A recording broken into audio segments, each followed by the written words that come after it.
Philip Kennedy Johnson and Miguel Mendonca put Superman at the mercy of Mongul as the villains capture the hero and his team, subjecting them to the harsh ways of Warworld in a bid to break the Man of Steel's spirit. Philip Kennedy Johnson continues his brilliant Warworld saga with an issue that dives a little into the Warworld culture and what happens to someone when they are beaten in Mongul's arena. Again, Johnson proves how well he just understands these characters, since the whole issue is set up in a way that Mongul wants to break Superman and make the hero feel hopeless and like there is no other way. But even after being defeated, stabbed, clubbed, and left to die in a prison cell with people who hate him, Superman refuses to give up on the people of Warworld, who, like what we learned through Thowlar in the previous issues of Action Comics, actually want to be there and have had their minds warped to believe that they have been given a purpose on this world. The portrayal of Mongul as this charismatic cult leader-like character who has convinced all of these people to be his slaves is quite interesting as well, and he's just not a big guy who fights like previous Mongols. He's smart and he takes calculated risks and he's got contingencies on contingencies, so it makes him a really dangerous character, and I'm looking forward to seeing more of this new Warworld and Mongul in the coming issues.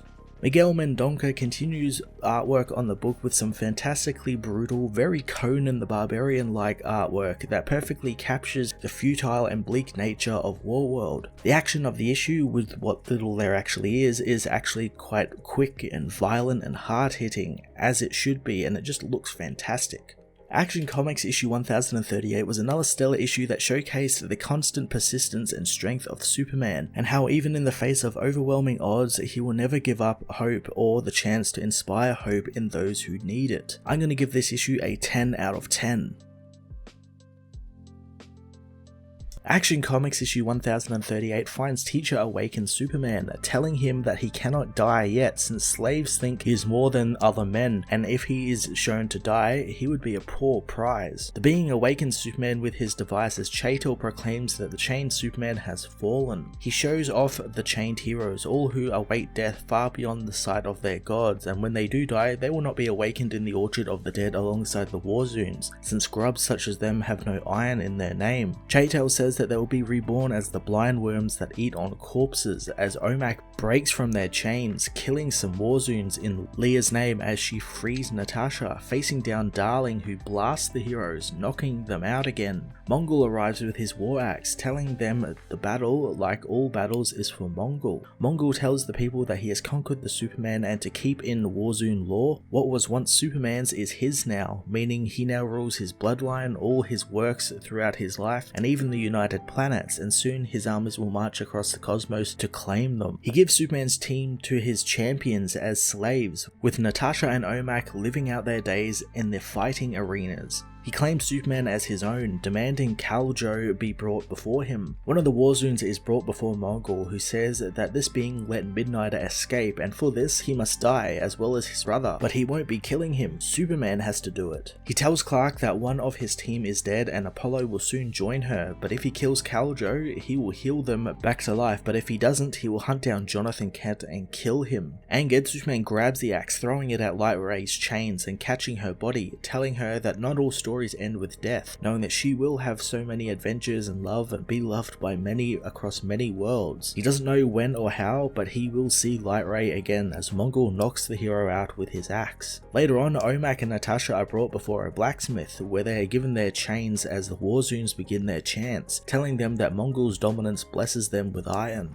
The two heroes are sealed within their chains, told to remember who has blessed them today, and Omak knows she will never forget what they did to Light Ray. Superman is thrown in jail, heralded as the Phalosian savior. The other prisoners gather around, wondering if this being is like them, as some recognize him. Their leader, Krillux, knows he's Superman, as others know he's no Superman and he's just a grub. Krill tells Ulthul-Ra to leave the injured hero alone as Superman awakens, grabbing the woman in his disorientation. Superman is kicked down as he tells the women that he doesn't want to hurt them, but they know he can't since they are fighters for he who holds all chains, and Mongul and his champions beat him like he was nothing. Superman tells the angry women that he's not mad with them, knowing that they are afraid, but they are in this together now and they are going to need each other to get home. He recognizes that they are Phalosians like Thowlar, asking them their names, so Ulthul-Ra is the only one who gives her name, as Clark tells her that she looks to be about his son's age. The people are surprised that he has a son, but others think it's just the death ravings of a madman as Superman passes out from exhaustion. That night, Midnighter kills his way into the prison, telling the guards outside he's wondering if they have seen his friends. Once inside with the keys, he finds Superman, trying to wake him to help him escape, but Clark says he's not going anywhere. Midnighter says that they are forging synthetic suns under the planet in the forge to keep it running, and once they blow them up, most of his powers should come back. Superman refuses to, since doing so would destroy the planet and kill thousands. The people in the cages also need his help, and he won't leave the children to die. Midnighter wonders how hard Mongul hit him since they didn't win, and the people don't want their help since all of Warworld was watching and they cheered when they got their asses kicked. He wonders if the hero forgot what they did to June and Apollo, and now Light Ray is even dead. Superman wonders if he thinks that they should abandon the ones who don't cheer for them and stand down every time they get knocked down. He knows that's not what their heroes taught them, but Midnighter was right about one thing. All of Warworld was watching, and they'll be watching tomorrow as well, but Mongul has just locked him in a place where he can talk with all of them at once. Superman tells his friend that even if they had won today, it would have been up to the Warzoons to free themselves in the end, and they will help them take their freedom. After a moment, Midnighter stands, telling him that they were the ones who risked everything to come with him, not the Warzoons, and the hero gave them the big line about hope.